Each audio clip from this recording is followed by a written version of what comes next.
We have this topic here, and the topic says patriotism is a choice of an individual, right? So we have taken this mat, and again, this has around roughly 450 words, which is a good length. And to write an essay of 450 words, I think you'd be getting the time of at least 20 to 30 minutes, depending upon the institute. But usually, I would say that yes, 30 minutes are enough for someone to write an essay of 450 words, irrespective of the topic. And secondly, out of these 30 minutes, you must use 5 minutes to think over the topic and to jot down your points. So, if I were to write this essay, before I set down my pen on paper, I would think for 5 minutes as to what the topic is all about, jot down the points, and then go ahead and start writing my essay. Now, we will come to this essay. It says patriotism is the choice of an individual, right? So what have I done? In the first paragraph, I have defined basically what I interpret the topic as.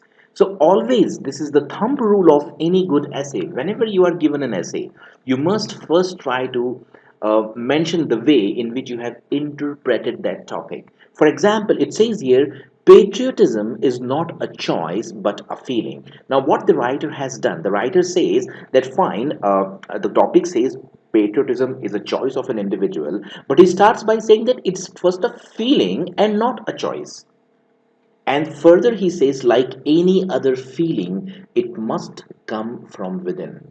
You might wonder whether you have the right to basically go slightly away from the topic. Of course, you have. Patriotism is not a choice but a feeling, and like any other feeling, it must come from within. What are the grammatical lessons? The first part, the author, this is basically a clause, right? Patriotism is not a choice but a feeling, right? And then he puts a comma, and then he carries the idea. And like any other feeling, it must, that is basically, it must come from within. And we have the first sentence, a short sentence, a grammatically correct sentence. It further says, just as the feeling of love cannot be forced in a person. Again, he's basically giving some kind of analogy, right? And that is how he builds his argument. He says, just as the feeling of love cannot be forced in a person.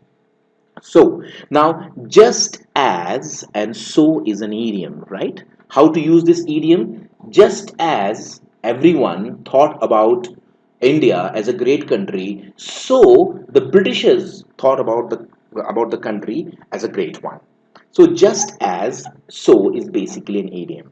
And always be careful to use this idiom. You can use it very beautifully in expressing some kind of analogy. It says, or comparison. Just as the feeling of love cannot be forced in a person, so accordingly, the flames of patriotism cannot be set ablaze from outside. And he further builds on the logic. They must, like every noble sent. What is they here? The flames of patriotism. So you must be very careful with your pronouns, right? Because the pronoun, see, the pronoun it here refers to patriotism, and the pronoun they here refers to basically the flames of patriotism, right? So the flames of patriotism, like every noble sentiment, arise from within. They must arise from within.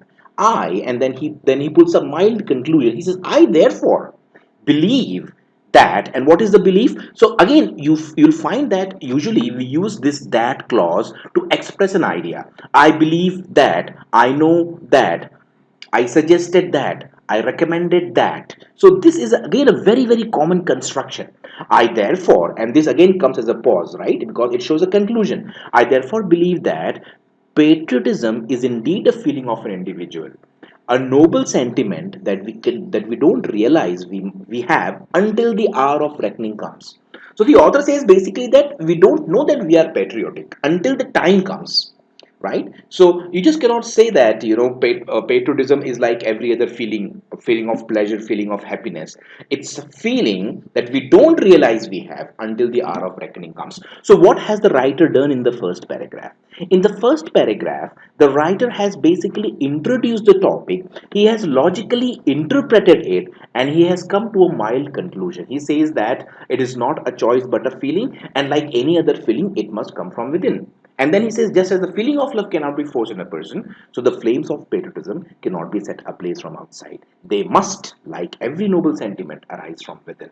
right? So let's go to the next paragraph now. It says here, but should we carry patriotism too far? Now the author basically says that, I mean, it is a choice of an individual, and then there's slight digression. He says that should we carry it too far? Should we give it too much of importance? And if it is not so important, then we can leave it to the individual. That is precisely what it means. If patriotism, I mean, should we carry it too far? And if we should not carry it too far, that means it is not that important. And if it is not that important, then we should leave it to the discretion or the choice of the individual whether he wants to be patriotic or not. And this is basically what logically happens in the paragraph.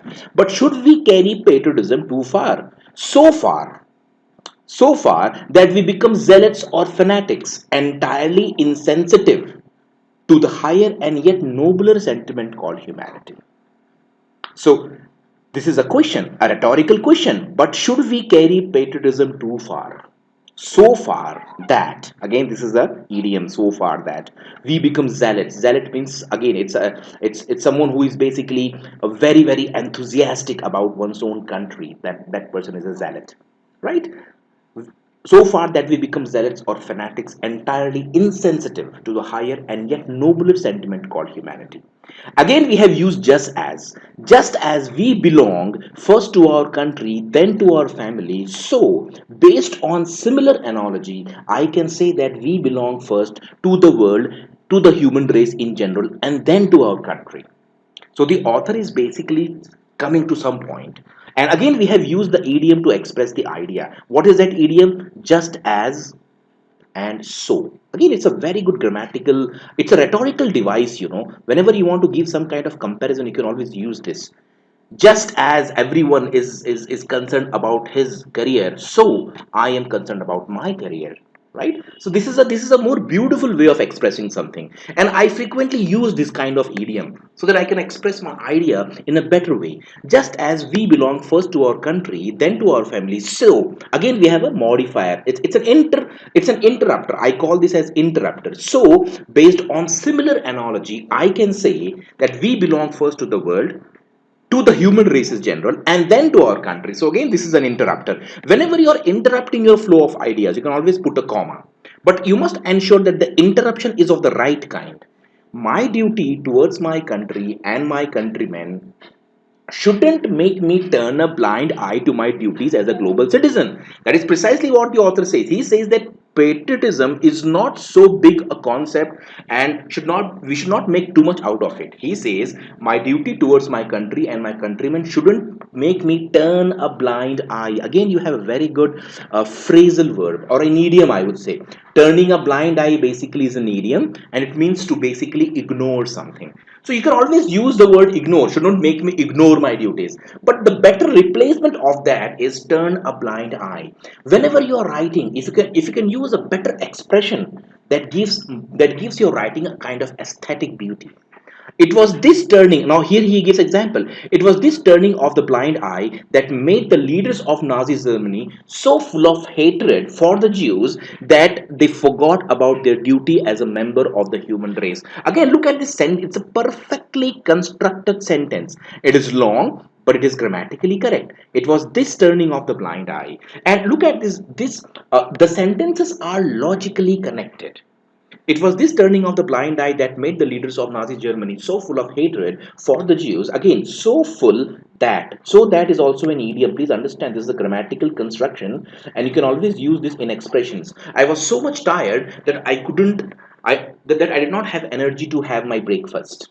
So again, we have all these idioms, just as dot dot dot so dot dot dot that, right? And then it says, so patriotism is indeed a feeling and a choice of an individual, and we must leave it to the individual to decide whether he wants to be patriotic or not. For I believe that, and the author gives a logical reason. He says no patriotism is better than fake patriotism.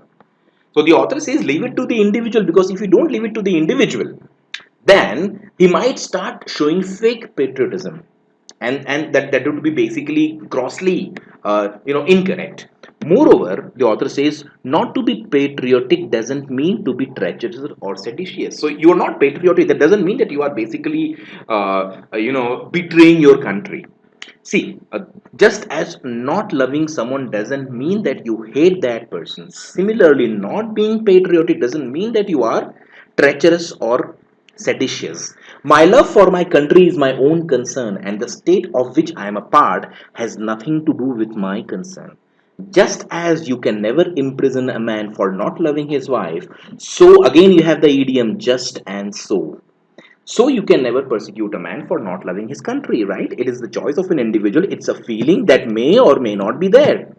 And so long as the lack of love for one's country does not become the cause of betrayal or treason, the country, the state, or the people of that state must respect the feeling of that person. So again, we have an idiom, as long as, right? So again we have used, so you'll find that in good writing you have plenty of idiomatic constructions, you have plenty of phrasal verbs that give beauty to your writing. He says that so long as the lack of love for one's country does not become the cause of betrayal or treason, the country, the state, or the people of that state must respect the lack of feelings of that person. And then we have the conclusion, thus I conclude that. And what is that conclusion? So he says, thus I conclude that, and then you have the conclusion. Feelings of patriotism are like the call of religion. Just as not being religious will not make me wicked, so not being patriotic will not make me disloyal.